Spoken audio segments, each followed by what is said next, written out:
What I'd like to do is introduce our next speaker. His name is Zeger van Hese. Give a warm welcome to Zeger. Please come on up. Thank you. Thank you. So first off, this is a longer session. It's kind of a double session, but don't worry, I won't be talking 1 hour and a half. In the end, I'll foresee that there's a period of maybe if you have some certain challenges that concern the material, or maybe I will be giving some tips and tricks, but maybe if you have your own tips, things that have worked for you, maybe we can use that time to exchange ideas. I can answer some questions, of course, as well. But let's kick off with testing in the age of distraction. It's a subject that has kept me busy for quite some time. And to be honest, it kept me busy way longer than I'd anticipated, because I'm easily distracted and I'm quite a procrastinator. So in a sense, I became the very subject of what I was investigating. So I set to learn about distraction, but I was permanently distracted during my preparations. So, which was very strange. But this triggered me, of course, to investigate the phenomenon even more. So, did you know that distracted was once a synonym for insane? In Shakespeare's Henry IV, there's a character called Falstaff who uses the phrase, "Poverty hath distracted her," with which he didn't mean that the lack of funds made the poor lady absent-minded. He actually meant that it drove her insane. Just to make my point that distraction nowadays is still seen as something really bad. It still has a bad name. And I think there's some good sides about distraction as well. It has worked against me, sure, many times, but it has also worked for me. When I was studying in college, for instance, I was surprised to find that unlike many of my fellow students, I didn't need total isolation or silence. I found I was able to study better with a radio on in the background, or when I was studying at home, I was able to study better with a TV in my line of sight. When I didn't have these kinds of distractions, I just wasn't able to keep focus, which was kind of strange. And if you think that's strange, you should talk to my parents. But this triggered me even more to dive into the subject. I think. And it was a personal journey as well. I set out to learn about distraction, but I ended up learning a lot about myself. So.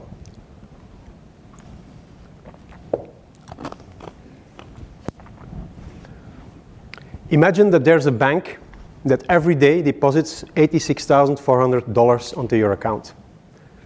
Wouldn't that be great? I don't know what the exchange rate is with the euro, but maybe change it to euros, which makes it a slightly better deal. The trick is, it's there in the morning, and it's gone in the evening. You cannot save any of the money up. So, would you think carefully about how you would spend it each day?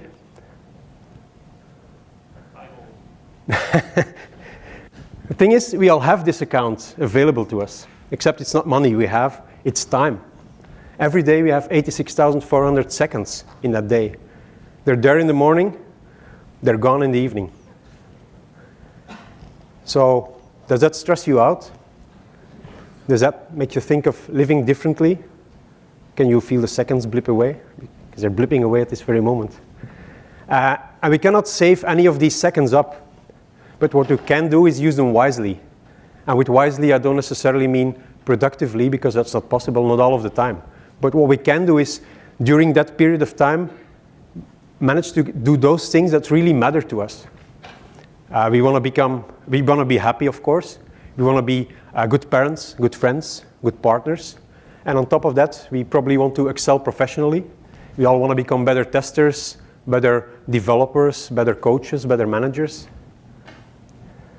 I guess you're all here at PNSQC for a reason. But all of that isn't easy, because we live in curious times. It's called the age of information, people call it. But you might as well call it the age of distraction. And granted, humanity has never been free from distractions. They've been around forever. But never have they been so persistent and so overwhelming as they're now. For instance, when we're at work, we have distractions coming at us from every direction. In front of us, there's a computer with email and other notifications. Then there's the addicting lure of the browser. which is nothing less than a black hole from which we can never escape. But it does offer us unlimited opportunities for shopping, chatting, lolcat pictures. And all of the time, new emails come in, requiring a quick response. And a lot of pieces of software are open at the same time. And the software under test is one of them. And that's just in front of us. From the sides come a ringing desk phone, a ringing mobile phone, some colleagues coming to ask a question, questionable music from coworkers, someone calling another meeting yet again, and if you're lucky, someone offering a freshly baked cake. And it doesn't stop there when we're driving home. We get bombarded by advertisements, not only asking for our attention, but also our desires. And then we pull up on the driveway, and then there's our TVs, computers, tablets, our kids, our spouses. I don't know how many spouses you're supposed to have here. I don't know what the polygamy laws are here. I only have one. So with all of these things competing for our attention, it's a wonder we can get anything done at all. And then there's some people that say they have found a solution for all this. They say, of course, it's multitasking.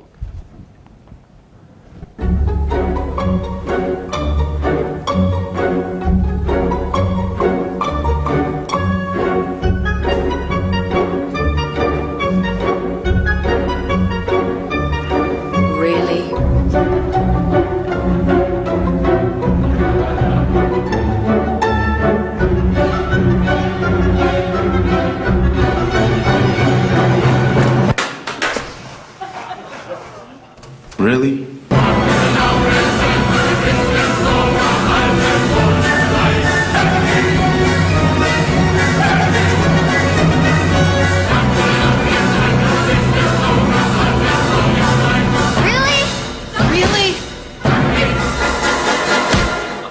It's time for a phone to save us from our phones. New Windows Phone, designed to get you in and out and back to life. I had to play it until the end because I have to give Microsoft credit for a great commercial, although I'm beaming this from a Mac. It's the globalized world, I think. But, okay, the point being multitasking. Really? The trouble with that is that studies have shown in the last 20 years or so, over and over again, that multitasking is really a myth. When you think you're multitasking, doing several things at once, you're almost always serial tasking, switching rapidly between tasks. We live in a state of continuous partial attention, as they call it. We're not driving on the information highway, we're hitting the gas and stepping on the brakes over and over again. So maybe time for a quick poll here. When you're driving in a neighborhood that you don't really know well, following directions, and all of a sudden you feel kind of lost, who of you mutes your stereo when you're lost? Some audiences it's less, but I'm happy to see. Indeed, it's perfectly normal, and I do it as well. It's because the amount of attention we have is strictly limited. It's kind of a zero-sum game. If we direct all our attention to listening, to the modality of listening, another modality inevitably has to suffer, the modality of driving. So intuitively we switch towards the one we need the most at that moment. There are moments that we can actually multitask, but there's a couple of conditions that need to be fulfilled. Sometimes it's possible. One of the tasks has to be so well learned, it's almost automatic, like walking or eating. And another one is that the tasks have to operate on a different level. For instance, folding the laundry, which is a visual manual task, while listening to a test report, which is a verbal task. Although I must admit that doesn't happen to me very often. My wife would like to be more that way. Okay, so this is a model that I made for this presentation. And it's by no means a scientific model. It has a squirrel in there, as you can tell. And I used to say, you can tell that a model is not scientific when there's a squirrel in it, until a colleague of mine, a biologist, was in the audience. And he said, it's not true. There's plenty of scientific models that have squirrels in them. So I kind of became a bit more careful. So I just made this to understand the matter better, to let it make sense to me and to see how things were all related.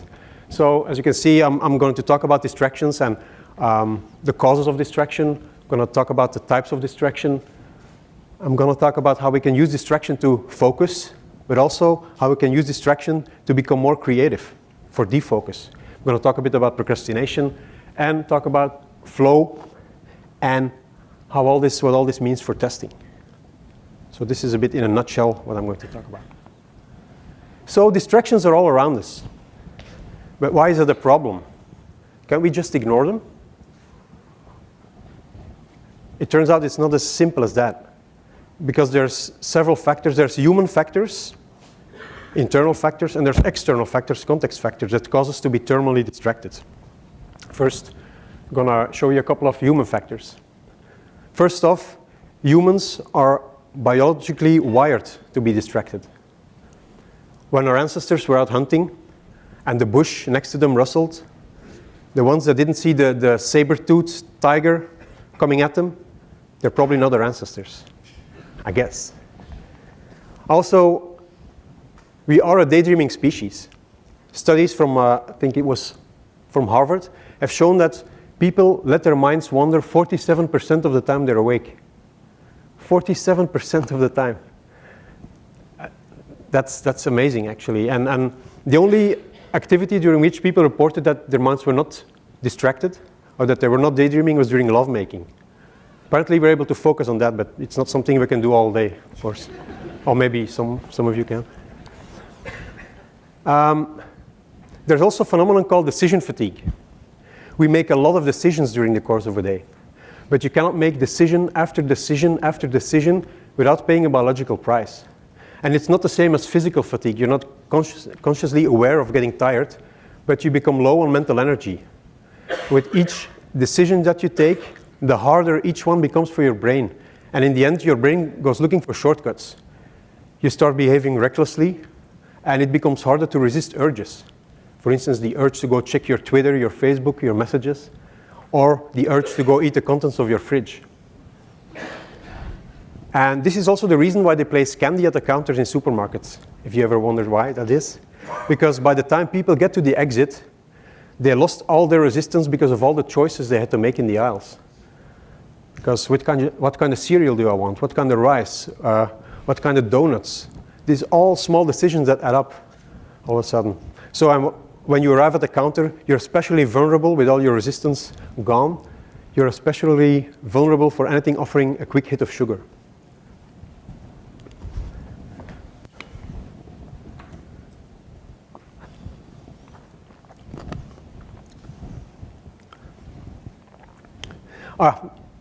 There's also some lessons here, maybe.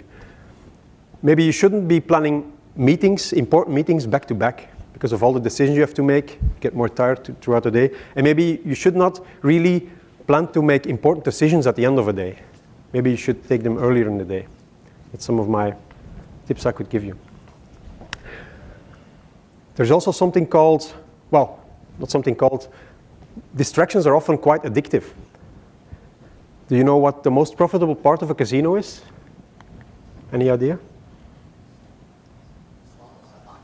Slot machines, yes. The slot machines, because they use a principle called variable ratio schedule, random payout. If you pull the handle on that slot machine and it pays you the same amount of money every 50th time or so, every 100th time probably, you quickly stop playing. But if you have a little bit sometimes nothing, and other times a lot, you're going to pull that handle for a long, long, long time. And if you think of messages, for instance, like email messages, Twitter messages in that context, it's random payout in our pocket. Sometimes it's not important. Sometimes it is. Sometimes it's something really, really urgent.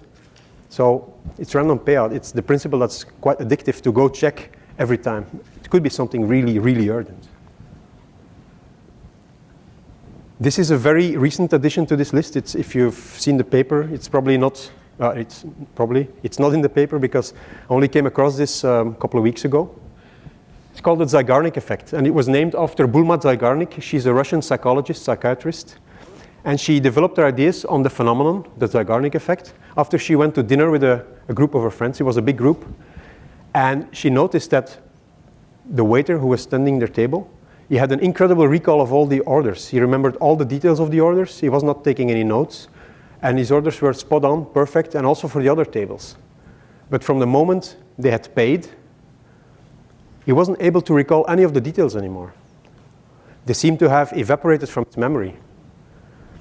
So she went on and studied the phenomenon. She did loads of tests and loads of experiments. And in the end, she concluded that our brain tracks unfinished jobs.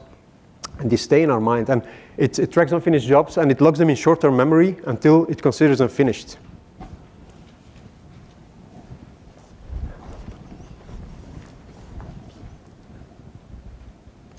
What this means is that our brain, apart from all the other stuff it does to keep us alive, is constantly wasting resources on stuff we can consciously handle. And being constantly busy means you're feeling drained, you're feeling distracted, that kind of stuff. And if you start looking around you, you'll notice the Zeigarnik effect pretty much everywhere, especially in media and advertising. For instance, ever wondered why cliffhangers work so well? To be continued. And to tie in with Casey's keynote, ever wondered why it's so hard to stop watching that series on Netflix? Just one more episode, I swear, just one more.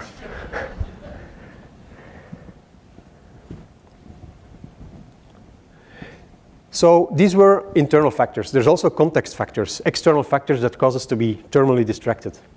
And there's actually one big one. And it's illustrated in this graph by the fantastic Jessica Hagi. I don't know if you know her. She has a website called thisisindex.com. She has this really neat drawings. I should go look it up one time. And she says, okay, you can see, being informed is good. Being informed is quite nice. But if the amount of information coming at you rises and rises and rises, you just become more confused instead. It's also been called information overload. A term coined by Alvin Toffler in his 1970 book, Future Shock. And it's about the problems that people have understanding things or describing things, dealing with things because of the presence of too much information.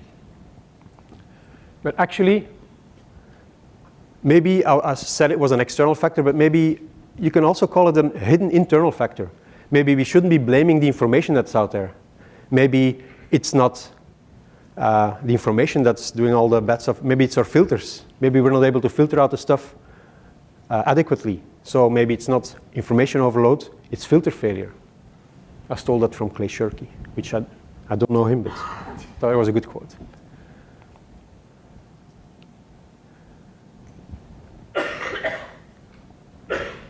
We can roughly divide distractions into two categories: deceptive distractions and receptive distractions. And receptive distractions are the distractions that create mental space, that have a relaxing effect, that help us to regain focus in the longer term, which is quite paradoxical if you think about it. And it can be as simple as having a walk outside or having a glass of iced tea of some kind. There's also the deceptive distractions, which are the ones that make you lose track of what you were working on and cause you to get immersed in all kinds of other issues. The biggest one in there, I don't know if you know what it means, maybe you've heard about it, M&Ms. Not the sweets, but managers and meetings.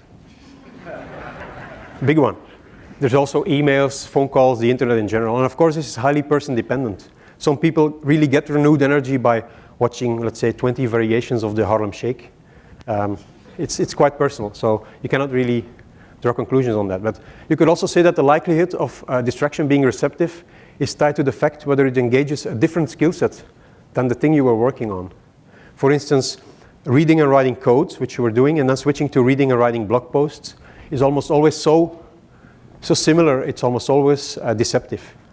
And it's these kind of distractions, the deceptive distractions, that facilitate procrastination, of course. They lead to procrastination.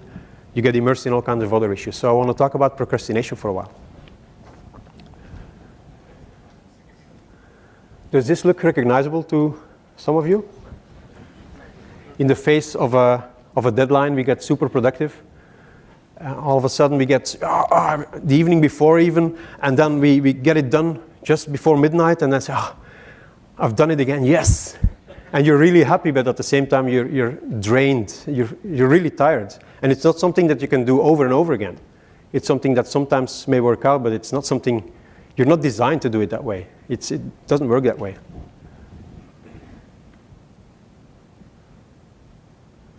And this is distraction at work.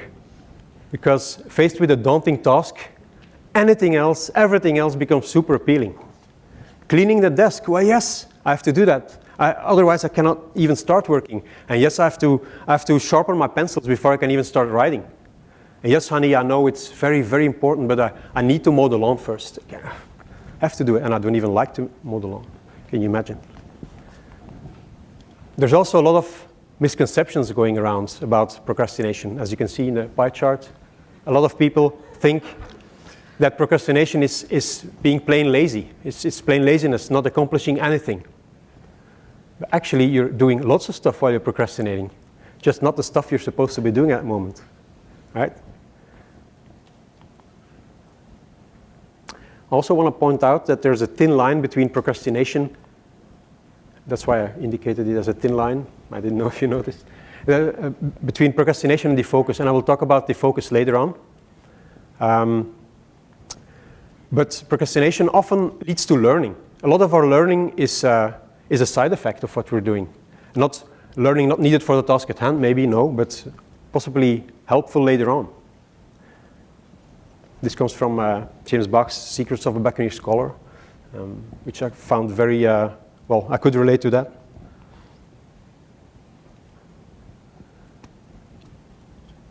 As I mentioned in the beginning, I was really struggling when I was preparing this presentation. I was constantly procrastinating. I didn't know how to start. I kept on reading things about other stuff, which wasn't really necessary.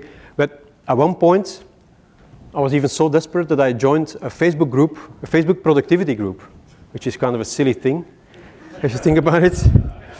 But I must admit, I saw some good things there.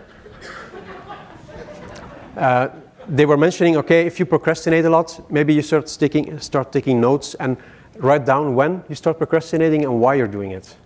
And after a while, you start seeing patterns. And it's true, I started doing that, and it was kind of an eye-opener to me. Then later on, in full procrastination frenzy, I started yet another book, The Now Habit by Neil Fiore, which I recommend. It's a book about procrastination, but he goes into the psychology behind it, why people do it. I'm not going deeply into this, but it's quite interesting. And he also mentions a couple of techniques that you could use to fight procrastination. And I said, maybe I can start experimenting with that. So I experimented with a couple of his tips that he gave, a couple of techniques, and I want to share them with you and see whether they can be as helpful to you as they were to me. Two things I want to mention, I want to talk about, the reverse calendar and the unschedule.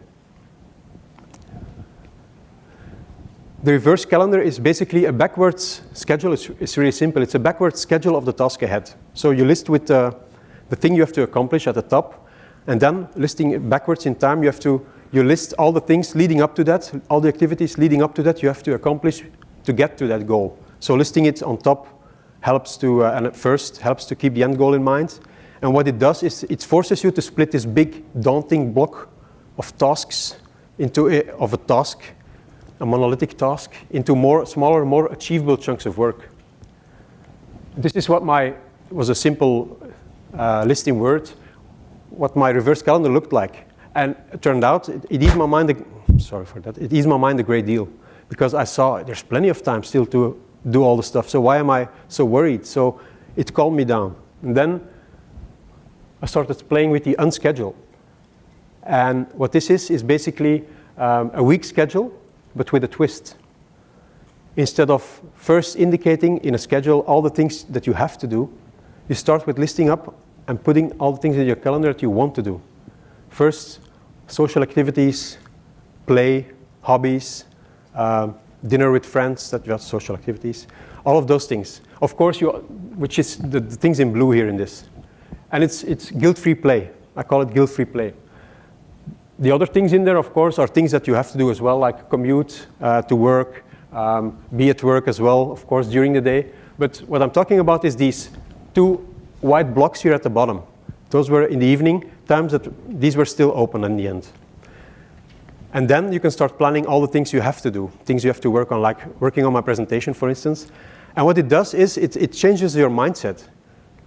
Initially you say, I have at least to work like 10 hours on this, otherwise I won't get finished. But this changes your mindset into, this week I only have 4 hours to do this. It actually makes you more focused, more eager to do the work. You get in there, and what's good about this and fine about this is you don't even feel guilty when you do all the blue stuff. It's guilt-free play. You planned it up front, so it was also really an eye-opener for me. It's a bit, I'm not a planner, so it feels a bit strange to plan out my stuff up front, but yeah, sometimes you have to work against your, how I am. I don't know if you've heard about the Ig Nobel Prizes. Are you familiar with that? These are kind of mock Nobel Prizes. They tend to honor achievement that first make people laugh and then think. They try to celebrate the unusual, the imaginative. And they're handed out by it's real scientific research. And it's handed out by real ex-Nobel Prize winners. And it's always a very strange ceremony. And the things that come out are usually hilarious. And in 2011, the literature prize, Ig Nobel Prize for Literature, went to John Perry of Stanford University for his theory of structured procrastination. And he says, well, by now you've probably read it here, but he says you can actually achieve lots of things while procrastinating as long as you have this big project that you can keep on the top of your list, that you can keep on postponing. And all the while you can accomplish all the other stuff. But the trick is, for the project on top of your list is, it has to be something that seems really important, but actually isn't. And it has to look like it has a clear deadline. Actually hasn't. So, and initially when I read about this, I said, funny. But then it dawned on me that I'm doing exactly the same thing. Because I became independent 2 years ago, and I still don't have a website. And I keep on telling myself, I have to make work of that website. I have to put it up there. It's really important. I don't think anyone's waiting for it, but and actually it's really urgent as well. It's not true. So I keep on using that to get other things accomplished. So I don't know if I'm ever going to create that website. Maybe I can, when I find another product for top of the list, I can start working on my website. That's how it works. So back to the model. We went into procrastination. I'd like to talk about distractions in support of focus. And it sounds paradoxical. Like, wasn't distraction the enemy of focus? Do you remember the thing I mentioned in the beginning? That the fact that I was able to study better with the TV on and the radio on? I stumbled upon some pretty interesting research that might explain what was going on there. A study from the Institute of Cognitive Neuroscience have found that, you're probably all familiar with the phenomenon called inattentional blindness. When you're focusing intently on one thing, you fail to see other things in plain sight, which is testers regularly encounter that, especially when you follow scripts and that kind of, so you have to keep your focus wider than that. Well, the study found that actually when your brain comes under a high information load, really high information load, they found that your processing becomes selective and you're actually able to better, to effectively ignore irrelevant distractions. So this is kind of maybe a way to use inattentional blindness to our advantage. It's kind of a paradoxical finding, I think. But I think that what was going on while I was studying. Because I was trying to block out the radio and the TV, I was able to focus better on the matter at hand. And then there's some research done by Carnegie Mellon, some psychologists from Carnegie Mellon, who found that the brain regions responsible for decision making, that they continue to be active even when our brain is getting distracted by a different task.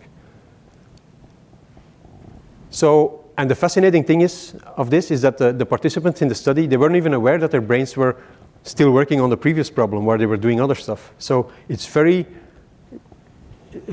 peculiar how this works. And this also ties in well with the Zeigarnik effect that I mentioned.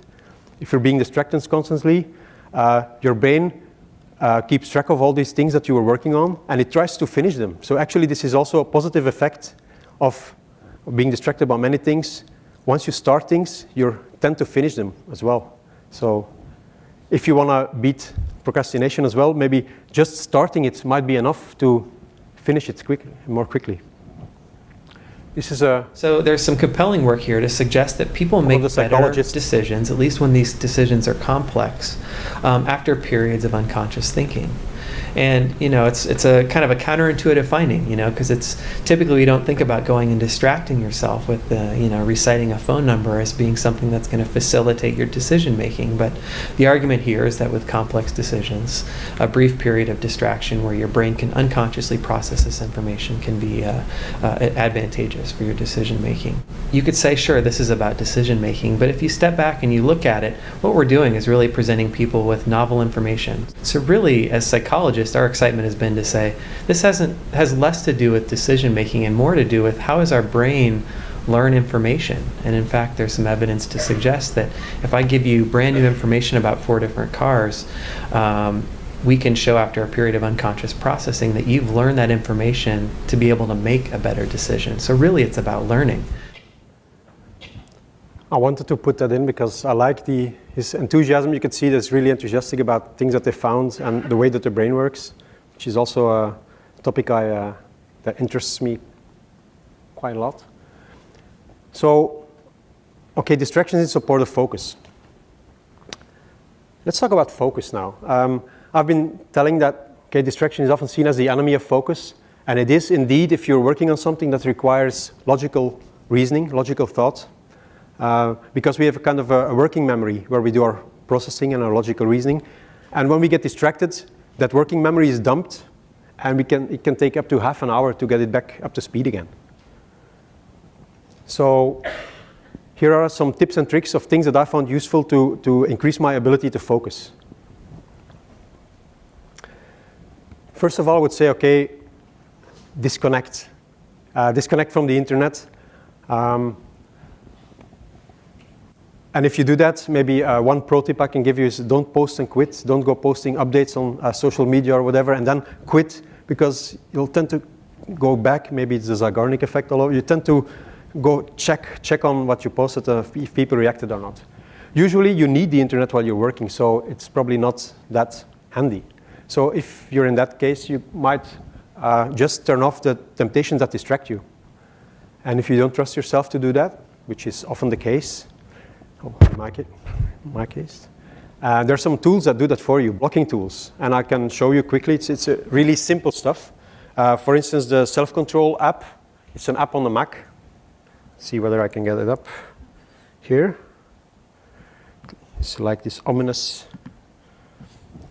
So it's just this control bar. You can set a timing. How long do you want to block something? And then there's a blacklist.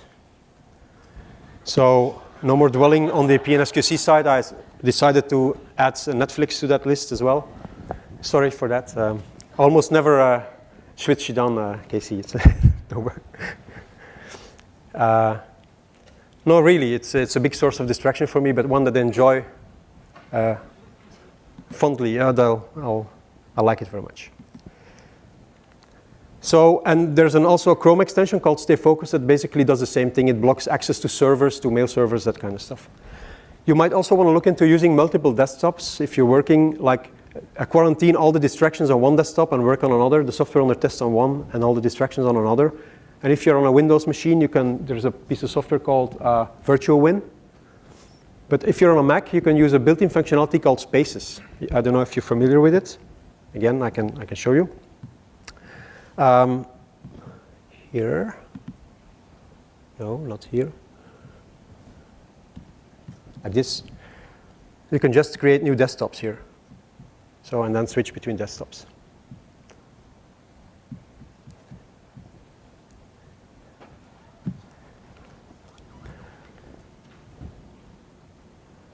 You might also want to look into cutting down all sorts of notifications and make your personal mantra, and I did it. I made my personal mantra, you don't need to respond. And I keep on walking the streets and I said, you don't need to respond, you don't need to respond, you don't need to respond. We developed the need to respond to many things, making our days rather than driven by conscious choices. And the truth is, we don't need to respond. We can get in control and decide when we respond. So this can also be a potential time saver for you. And this is something that has worked really well for me, and I will describe it for you if you don't know it already. It's a 10 plus 2 times 5 procrastination hack. I don't know how to pronounce this otherwise. What this means is you work 10 minutes with a single-minded focus, really focused work, 10 minutes. And then you have 2 minutes of doing whatever. Taking a break, go surf, go to Netflix, watch a 2-minute series. Repeat that 5 times so you feel an hour. And this is also people that have used the Pomodoro technique. It's something similar, but it's all based on setting time boxes and regular breaks. And the length of the time boxes can vary, but this one has worked really well for me. For instance, when I was the program chair of Eurostar a couple of years ago, there were something like 420 submissions I had to review. And all of these submissions, the abstracts for the talks, they all were in the same bland format, and notepad files, text files, TXT files. And they all started looking alike. And they all started reading alike. And it was like I was reading the same thing all over and over again. I couldn't focus anymore. And then I came across this, and I said, I was sitting at home doing that. I said, let's try this. And when I started doing that, I think my productivity doubled or tripled doing this. But disclaimer, this only seems to, in my experience, this only seems to work well for easily divisible logical tasks. It's something that can be like these small abstracts, like it takes you a couple of minutes to read an abstract and to score it and whatever. But it's not suitable for more creative work, I feel. And there's a small video that makes the point.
Things you can accomplish in 10 minutes. The first time I saw this video, I was strangely moved, and I've seen it quite a lot now, so the effect has been softened a bit, but it's still, I don't know, it still does something. So the point is, creativity, as you probably intuitively feel also, is it needs time to unfold in unpredictable ways. You cannot time box creativity.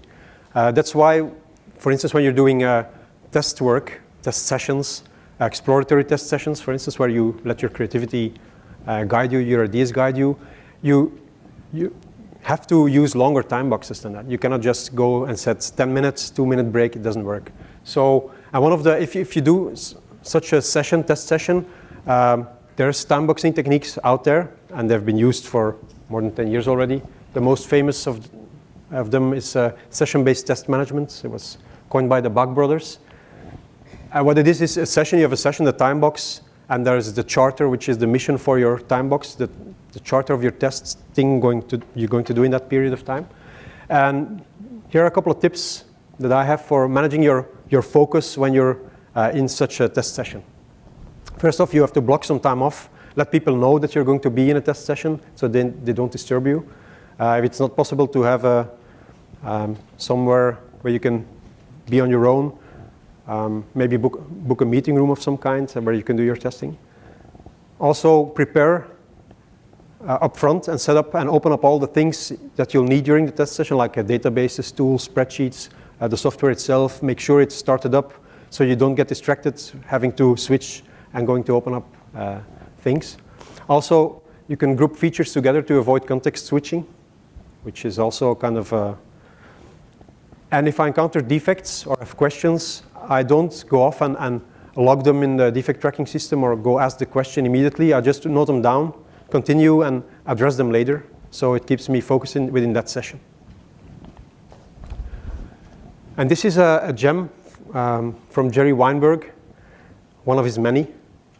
And this is a real, if you think about it, it's a real time saver, and it's the to not do list. And it's so simple. In the beginning of each month, you sit down and you're trying to list all the things on your mind that you're not going to worry about that month. So I'm not going to worry about this and this and this and this. And what can be more time saving than that? And the thing is, anything not worth doing is not worth doing right, he says. So it's very powerful. So let's talk about flow for a moment. Have you ever been in that state of totally being in the zone, like so involved with an activity that nothing else seemed to matter anymore? You could go on, and it kind of endorphins were being released, I don't know. That's called flow. And it's like the ultimate state of being focused. It's like the Valhalla of focus, if you like. And the term was coined by an Hungarian psychologist, so I'm going to pronounce his name, Mihaly Csikszentmihalyi, I think it is. And he coined it in his 1990 book, Psychology of the Optimal Experience. And he developed a whole theory around it. And he said, in his flow theory, he says that you can achieve flow, and you can enable the reaching of flow, but there's 3 conditions that need to be fulfilled. First, the activity that you're doing has to have a clear set of goals and progress. You have to have a sense of what you're doing. You have to have a sense of, okay, what I'm doing is useful and makes sense. You have to be involved with an activity that gives you clear and immediate feedback.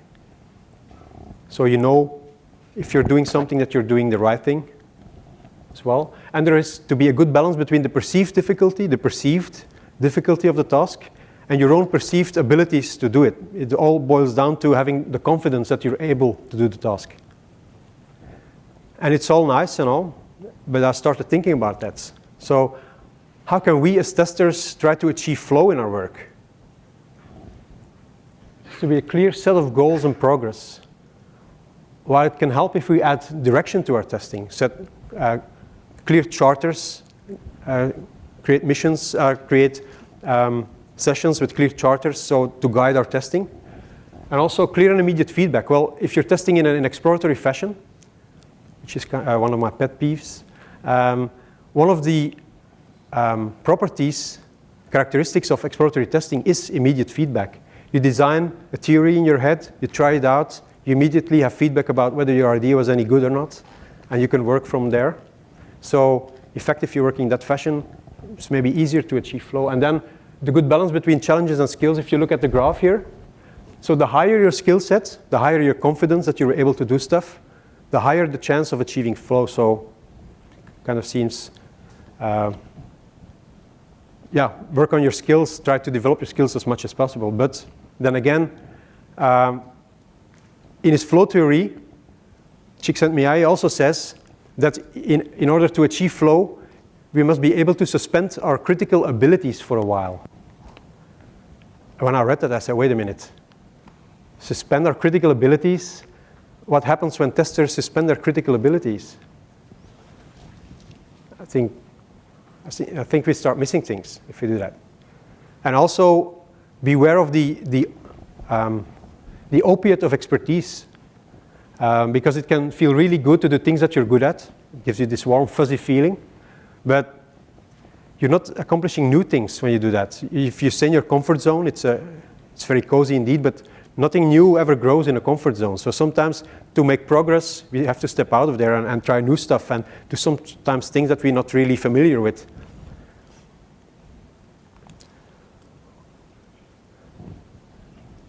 So we were at Flow. I'd like to have a look at distractions in support of creativity. And I'll start with asking a simple question for all of you. And you can shout them out. Where do you get your best ideas? Shower. In the shower? Walking. Walking? Bicycle.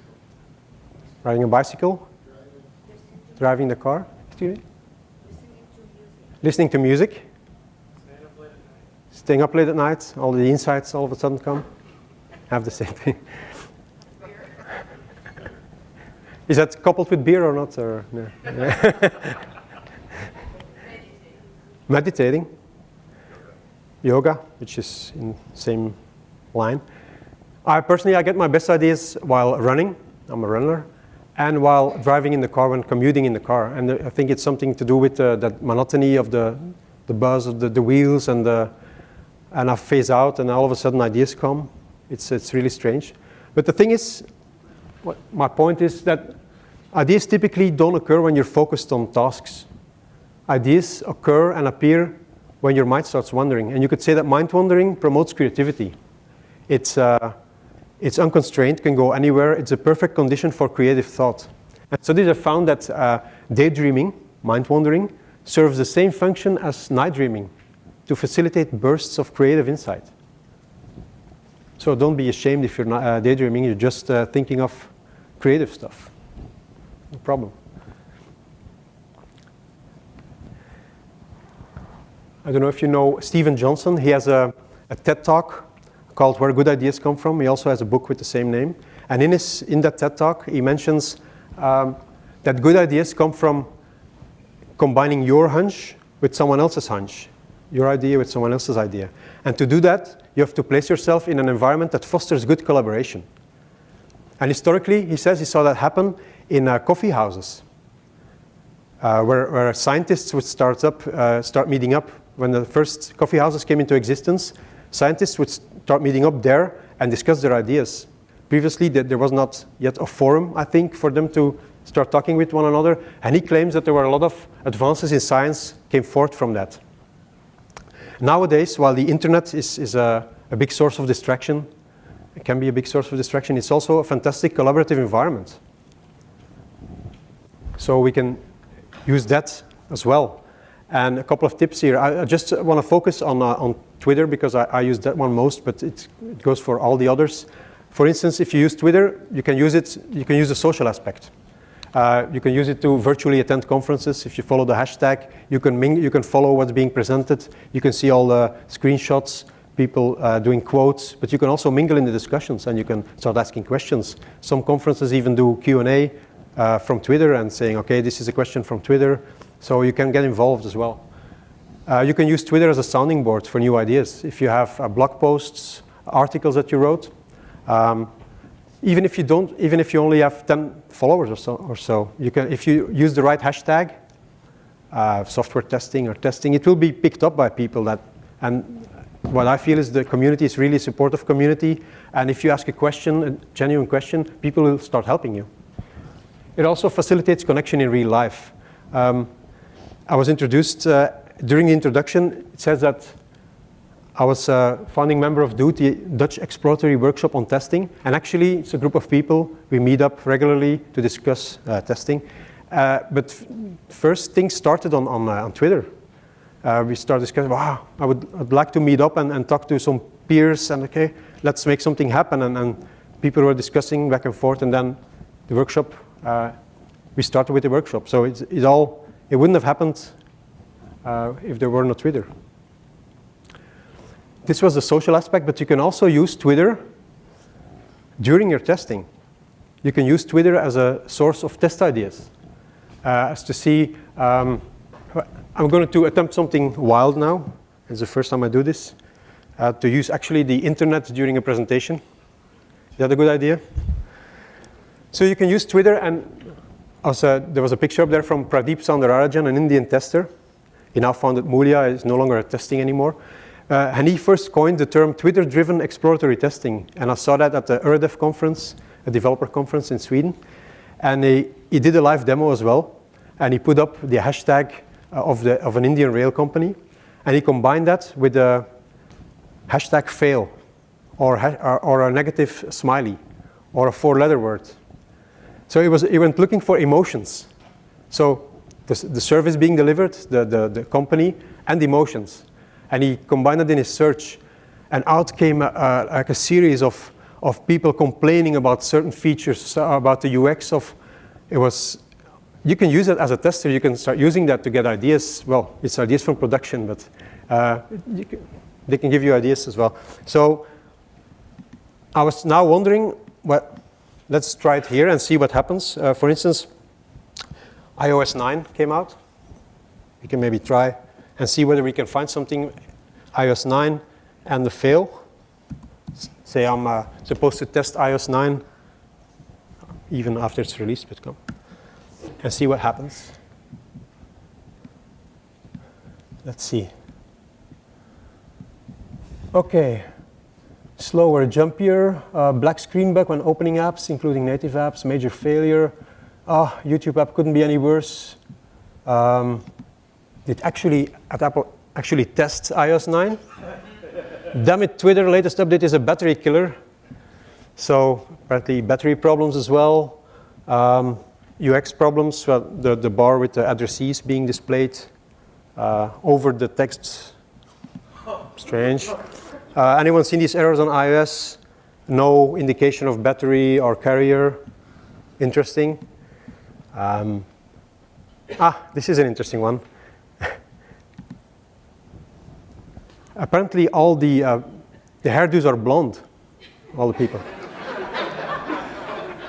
Now, nothing against blonde people, don't misunderstand me. Okay, you get the idea. And you can do the same, for instance, if you search, this was just a fail thing, but if you just use the same thing. Lists and lists of people complaining, indicating it's just people doing your testing work for you. And I'm not trying the 4-letter words here. I don't know if it's being filmed, so I'm not doing that. Okay. Just to illustrate how that works. And it can be a powerful thing to use. And it's a blog post from 2011 even, so it's been around for a while.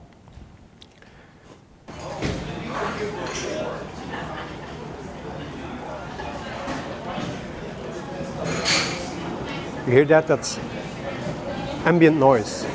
It's the sound of a coffee house, coffee bar. Studies have found that low to moderate levels of ambient noise enhance creativity, while high levels of ambient noise hinder creativity, which is kind of logical if you think about it. But think about it, it's quite fascinating. This is why you can work so well in a coffee bar, coffee houses. You see lots of people working there, but of course, for those people that don't have the luxury of going to work in a coffee bar, there's something like this, a website called coffeetivity.com, and it brings you in the right creative mood with all the sounds of coffee bars without the coffee. You have to provide that yourself, and it's great for agoraphobes as well. You don't even have to leave the house. It's amazing. I've actually used this quite some time. And you can even use this combined with music at the same time, which is kind of a strange thing when you do that, but it works. It gets you like the same thing when I'm driving in the car.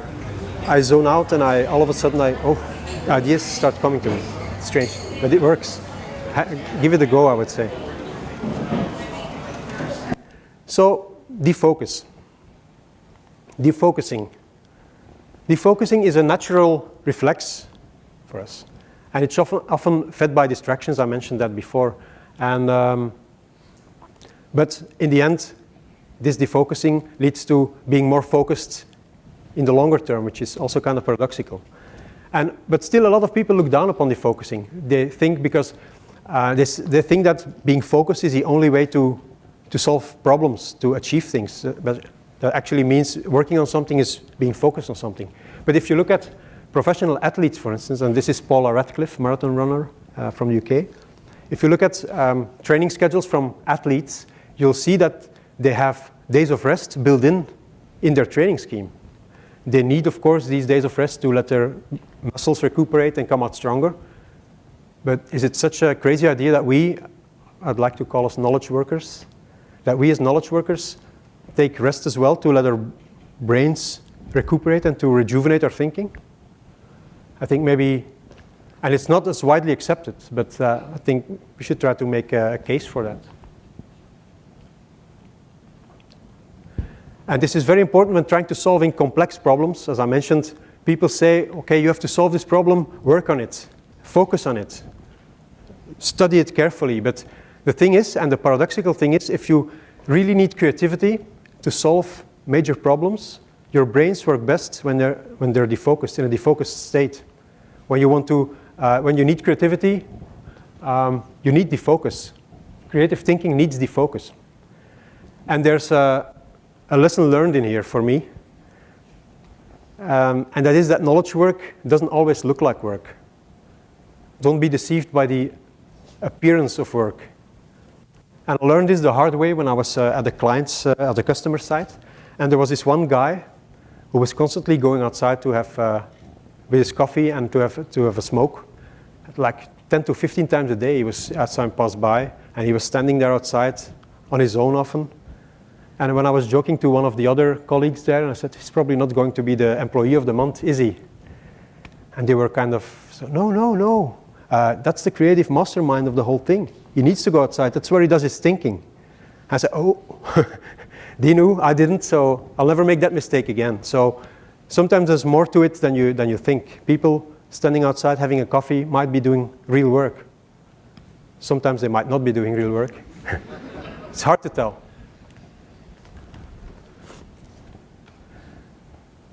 Here are some heuristics, some tips that you could use to help you defocus. And the first one is not mine. It's by James Bach. Follow your energy. Sometimes when you're testing, you just have to follow your energy. It's good to let yourself be distracted. It's then that your mind will start making connections.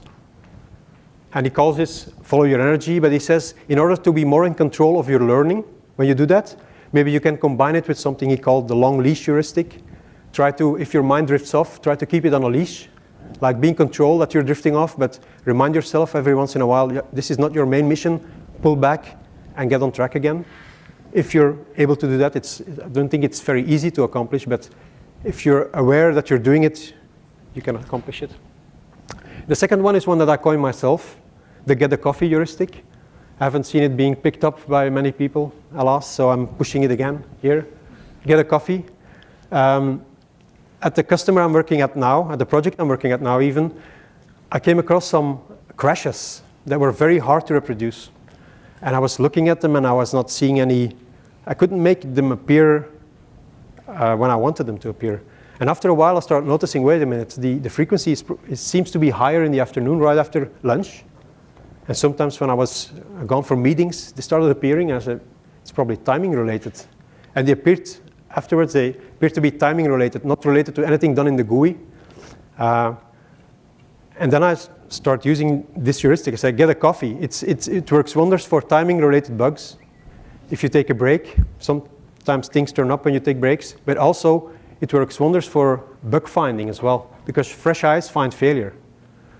And you surely also have this experience that sometimes when you come back to your computer, you come back to bugs staring you in the face. You had been staring at them for 3 hours, 4 hours, and you didn't see them. And all of a sudden, you take a short break, you come back, and you see them all at once. It happened to me quite a lot of times, and it amazes me every time it happens that I'm not capable of seeing them in the first place. But that's how it works. Your mind blanks out. It's a sign that your mind is being overloaded. You have to take a break to go find that, to go see that. So I would say one advice I have is sharpen your note-taking skills. Because inspiration strikes when you least expect it, right before you go to sleep, right after you wake up, in the shower, in the car. And if you don't immediately write them down, your insights, or note them down somewhere, you tend to forget them. So that's why I keep a notebook on my nightstand, and I use Evernote on all my devices. And Evernote is great. It can capture lots of different things. It can capture text, of course, links, but also voice messages.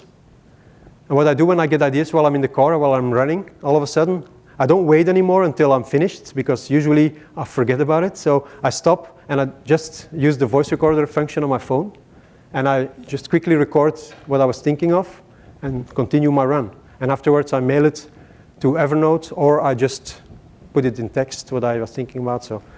And it really works for me. It does. And that's, of course, and I have something here I want to show you. This is, of course, when you get ideas when you're on your own, but also when inspiration strikes when you're in a group with people. Let's see. You can use this one, this small thing called a note board.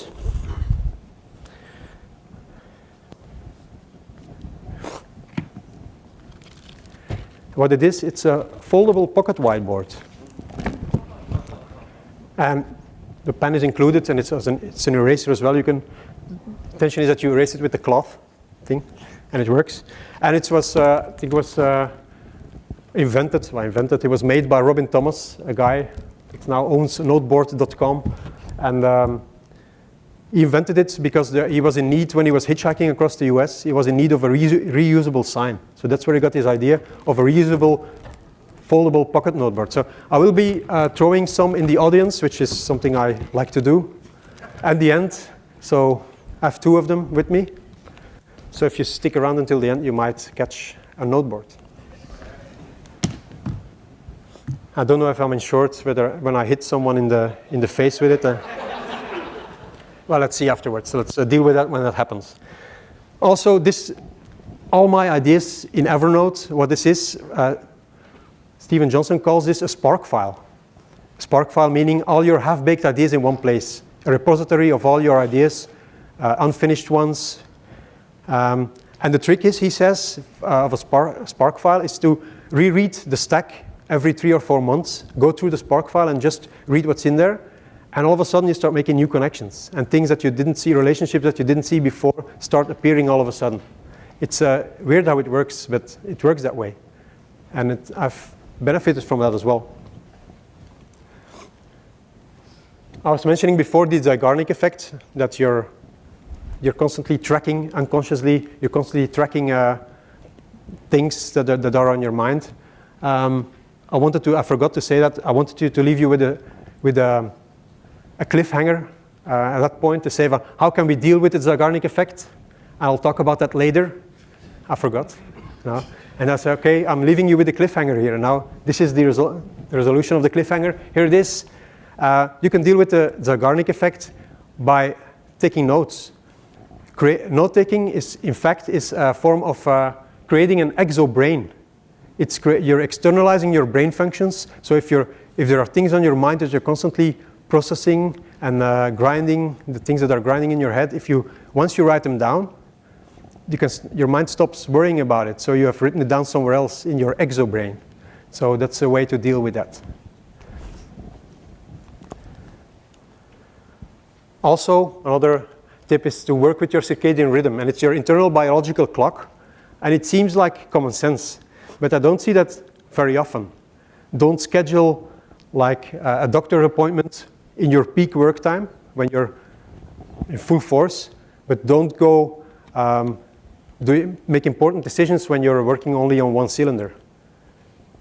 Of course, you don't have a curve for yourself like that at home, but you probably know when you're at your peak and when you're not. Some people are evening persons, some people are morning persons. So the Spaniards were right on with their siesta, as you can tell. The afternoon dip is a reality. Actually, it's just a digestion dip, I guess.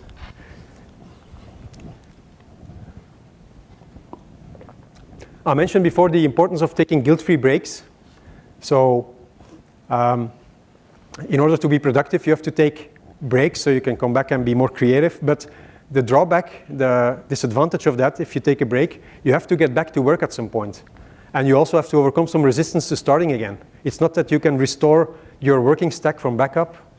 Sometimes it can take up to half an hour. So you're there, you want to start again, but you slow down in your process if you take breaks. So these are 2 tips that I have for mitigating the downside of taking a break. And this is priming and leaving breadcrumbs. And priming is quite simple. Before you take a break, you identify the next problem or the next thing you were going to work on. And you tell to yourself, and you say, okay, I'm going to do this. By the time I get back, I need to have a solution for this. Just think about it for a while, and then you go take your break. And then let unconscious processing do the work. The second one is leaving breadcrumbs. And this is a technique that was invented by Hansel and Gretel. Although it didn't really work for them. But I think it can, you can make it work for you. And it's purely leaving a trace, leaving a trail before you go take a break. You just dump your working stack on a piece of paper or in a text editor of some kind. You just a couple of words describing what you were working on, just the context of things that you were doing. You don't need to write a whole novel, just some simple words. And when you come back, you can use that to back up your working stack again. And it will help you get up to speed a lot more quickly.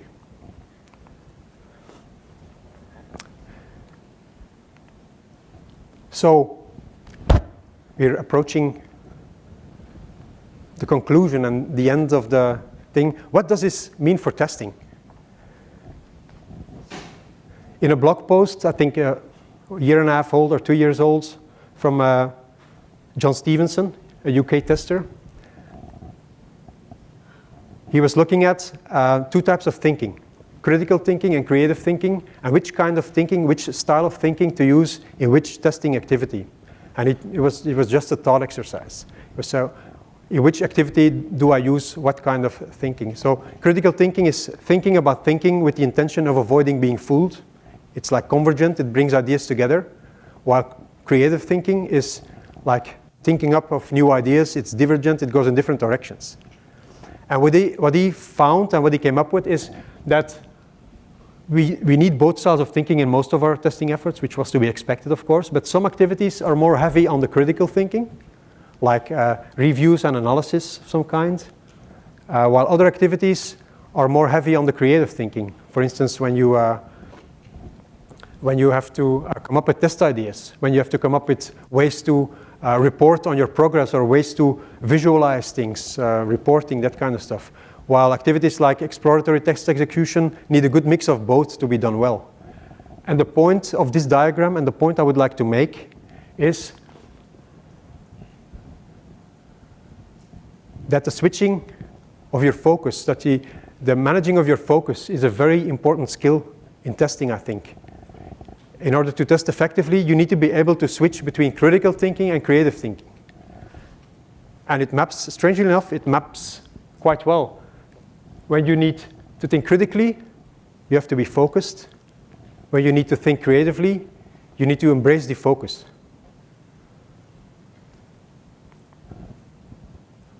Which leads me to the conclusion that focus is a paradox. It has distraction built into it, and the two are like a yin and yang of consciousness.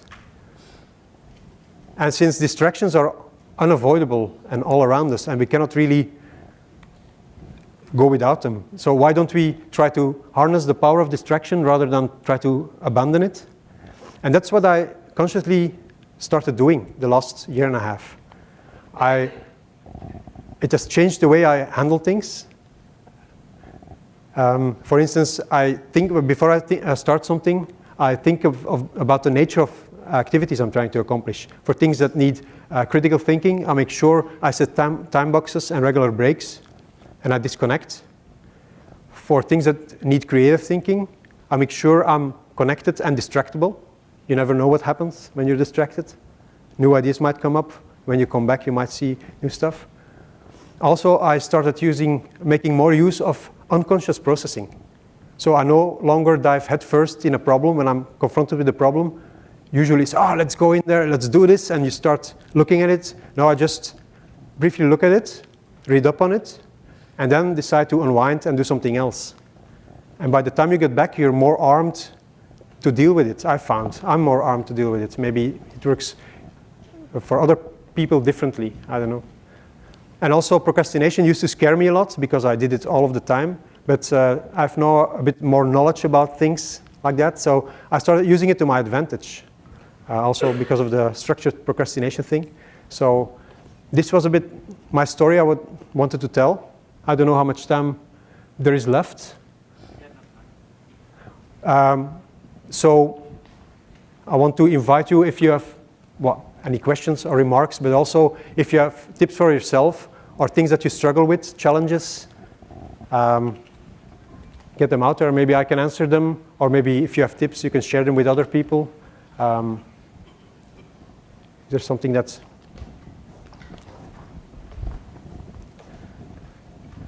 Is it just crazy talk that I was...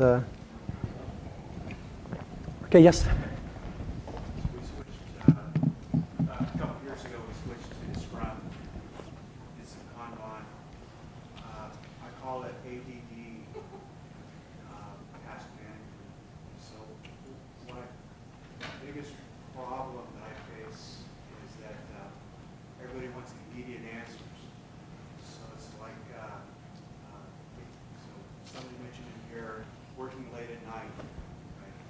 To me, that's the best test time. Ambient noise is whatever in Pandora that fits the nature of what I'm testing or how I'm testing it. But if I'm at work, whether it's like daily status, there's a developer that's like, how's it going, how's it going, how's it going? I can't focus. Strangely, I think our work environments are not really matching the needs of people the way, it's not really structured in a productive way, I think. I think your problem is a problem that a lot of people face. You're being forced in a structure to work in a certain way, but if your testing work is a lot of the times you have to be critical, but there's a lot of creativity needed as well, and ideas you need to have, and sometimes they just don't appear on command. And having to go to status meetings all of the time doesn't really help. And I just wished that employers or companies would acknowledge that more, which is true. I've had the remark of people saying, yeah, but how do you enforce or how do you enable that in companies that people are allowed to take breaks for so long? It's just, something that you need to have a supportive manager and talk about your problems to them and explaining how you work and saying, okay, and if they trust you, I think trust is the basis of it all. If they trust you, that you'll do your work and they'll see the results. And once they see the results, I think you're set, and then they will let you do, and maybe other people will come through and ask for their own things. Yeah, it's not easy.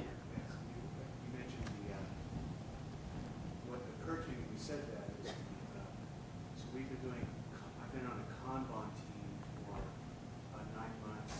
We're being switched back to Scrum in order to reduce the interruptions. So somehow Kanban has sent up a signal that constant interruptions is a way to manage it. So maybe the improperly implemented Scrum is a very distracting model, but a properly implemented Scrum, daily stand-up is like everybody's status to organize their day. After that, it should be the unstructured. Yeah, that's some. Can you summarize the statement for people? Okay. Well, you switched from Kanban to Scrum. Kanban was a very interruptive thing. You switched to Scrum, but Scrum done in an improper way can be also very interruptive. But if you do it in a proper way, like you have the status meeting in the beginning of the day, normally you should have the rest of your day, you can fill it without much interruptions. That was kind of the gist, which I think is true, but although, I don't know, if problems arise, of course there will always be interruptions of some kind, but not structured interruptions. I think once you start structuring your interruptions, it's kind of, it's not good, but you need interruptions. Sometimes urgent stuff comes up, I guess. You have to handle, and that you cannot really, maybe, the chaos, engineering the chaos thing is also, that's loads of interruptions, lots of unplanned things, I guess, as well.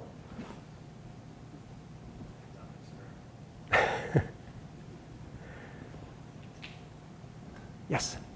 I just wanted to make a couple observations. Fortunately, from I just spoke. One of the techniques you talked about was the Pomodoro, and I would recommend everybody look at that because part of the Pomodoro is to do that procrastination act that you were talking about, a small amount of work. But what interferes with that small amount of work is your coworkers. And I've got quite a number of coworkers here, so this is not about any of them. So but I have another coworker that will come up to a meeting and an impromptu conversation that I'm having with another person, and stand there and just sort of push themselves into the conversation, not into the conversation, push an interruption into the conversation.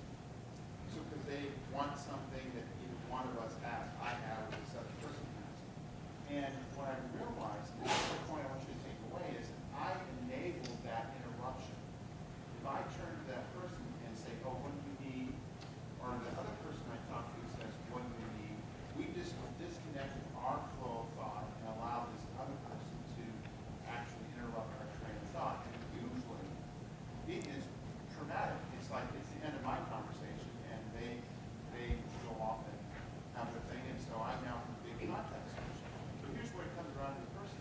So this irritated me for quite a while, and so I said, I don't care who they are. It could be my boss who is at this conference, or it could be an important person. I'm not going to acknowledge their interruption.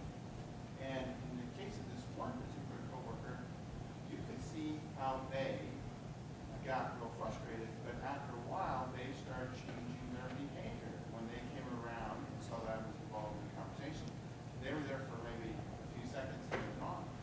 But that's because I set the parameters, and that's one of the things that Pomodoro tries to get at, because when someone interrupts you, there's two questions.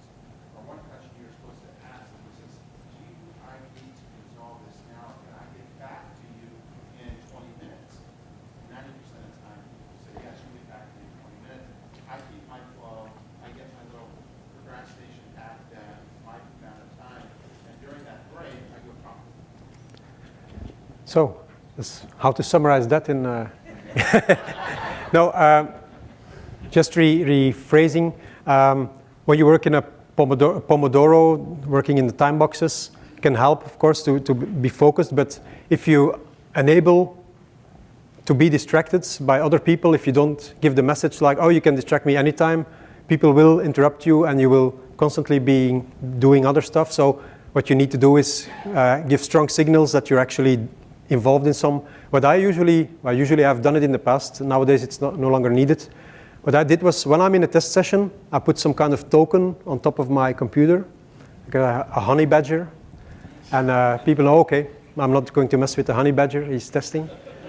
So it's just a sign that I'm in a test session, and of course I can still make eye contact, and if they say, and I think, okay, I was just being distracted anyway, so hit me, it's no problem. But that's a way to tell other people that you're involved and that you're actually, you don't want to be interrupted. So that helps. I appreciate that. One thing I want to say is you enable other people to interrupt you. So that's would be the bottom line. You enable other people. Yeah, you enable other people to interrupt you. So it's up to you. You control it yourself, the signals you give, the way you set it up. Yes?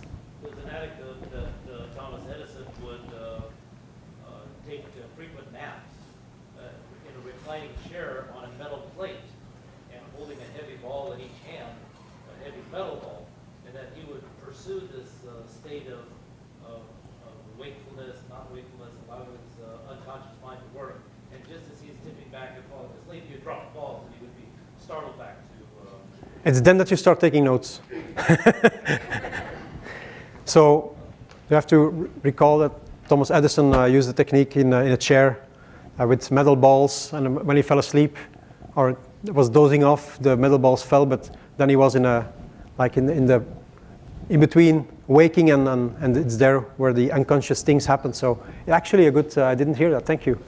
I haven't heard about that before. I'm gonna try it. Metal plate at the office and metal balls, yeah. Yes? Very quickly, I have used a very incredible tool which is called the morning pages. So when you wake up in the morning, you just write 3 pages and you can throw them away. And it's part of the artist way. If you ever read that book, No. it's full of stuff that's similar to what you were talking about. And what do you mean with throwing away? What's You just write everything, and then strangely enough, stuff that I decided, when I write, I say I should do this or that. I don't even have to put it in a list. It will get done. so just the fact that you noted it down, it's a thing like the exobrain, but you throw the exobrain away. Yeah, just in that, no, you don't have to. Yeah, okay, you can keep it still. Yeah. It's just mostly junk stuff that come in your mind and kind of stops you from doing it. So okay, let's for the record, it was called the morning pages. I haven't heard about that. Thank you for. I'm going to look that up definitely. Yes. I know there's at least one town in Sweden that's experimenting with a 6-hour workday. Yes, I've heard about it. And Yeah. I wonder if you know of any research about whether more compressed workdays can produce better work, less distraction, more focus. Not yet. Maybe there is. I don't know. I haven't come across that. Maybe they start doing it now that they're officializing the work days there. Or is it just one town? Or I had the impression that the whole of Sweden was going to switch to. I'm not sure. Yeah, the 6-hour workday. That's something that could work. Or maybe part of your workday in your own time at home and doing the stuff that you can do there. It could be useful. Any other? Yes. One question you make me think about. Yes. And hoping the audience or you could help me. It occurred to me while you were asking for what inspiration. I get inspired when I'm talking to other people. And it's a distraction that is hard for me, man. I think of the thing and then I can't remember it after I have to be focused on the conversation. You know, people that have a notepad or, how do you hear up the conversation, take a note, politely? Some people do that. Actually, people I've talked to, they say, "Oh, wait, hold it. I have to write it down." So I wasn't offended when I did that. So maybe you can start doing that. And I thought it was a compliment, actually, to say, "Oh, I've said something worthwhile that he wants to." So maybe they take it as a compliment as well.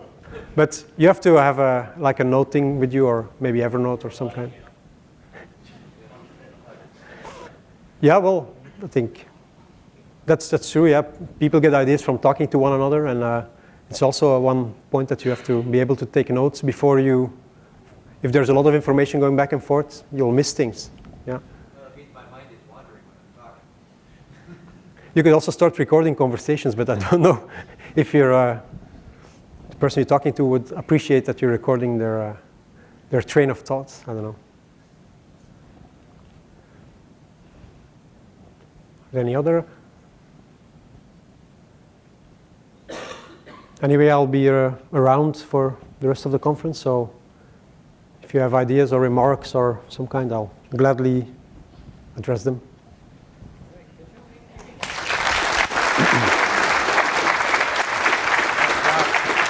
Thanks.